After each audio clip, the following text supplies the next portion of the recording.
Scott Walker now joins the race. We were showing a poll earlier, a Reuters poll, in fact, that shows among the top 6 candidates, he's actually number 6. So does Scott Walker stand a great chance to get the nomination?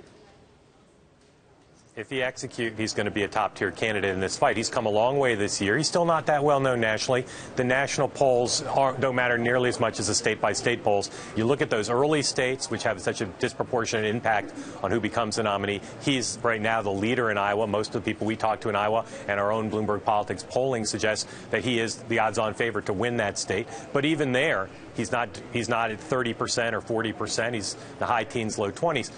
He's been a decent fundraiser. He's going to have to do better there. What makes him such a powerful candidate is he's a governor, an incumbent governor with a record of conservative accomplishment in this state. And his retail skills, his ability to be on the ground, particularly in Iowa, and win voters is pretty pronounced. Can he be a dominant figure? Can he be someone people see as commander-in-chief? That's the real test for Scott Walker. And he'll talk about that here later today. He'll talk about national security. For a lot of the country, it'll be the first time they think about Scott Walker, hear him in that context.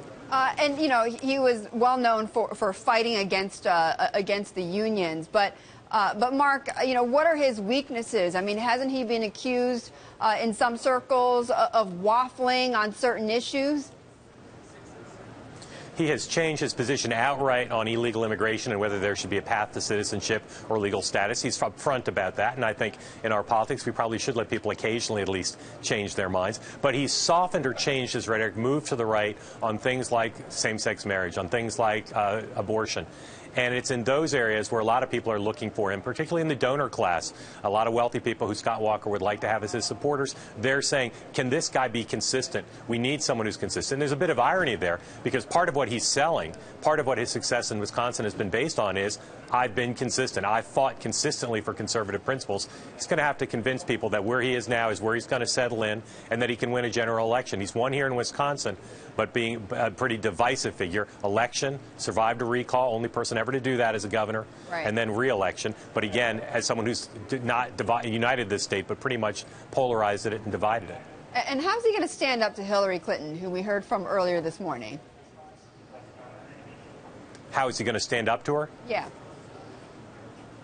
Well, he's got a difficult case to make. Any Republican who wants to be the nominee has to explain to Republicans, how are you going to win the Electoral College? He has a strategy that doesn't seem to suggest winning in states like Arizona or Colorado or New Mexico, maybe even Virginia, North Carolina. It's more of a Midwestern strategy. If Republicans can do what they did a generation ago, win states like Iowa, Wisconsin, Illinois, Michigan, which Democrats have dominated now for over a generation, then they can win the White House back. That's his case. And in terms of taking on Hillary Clinton, she went after him today, one of 3 Republicans she name-checked in her economic speech. She and Walker would have pretty clear distinctions on a lot of social issues, a lot of economic issues, a lot of cultural issues, and maybe even on national security. So I think he would relish the chance to take her on and have the kind of clear divide that somebody like a Jeb Bush or Marco Rubio wouldn't make nearly as distinctive.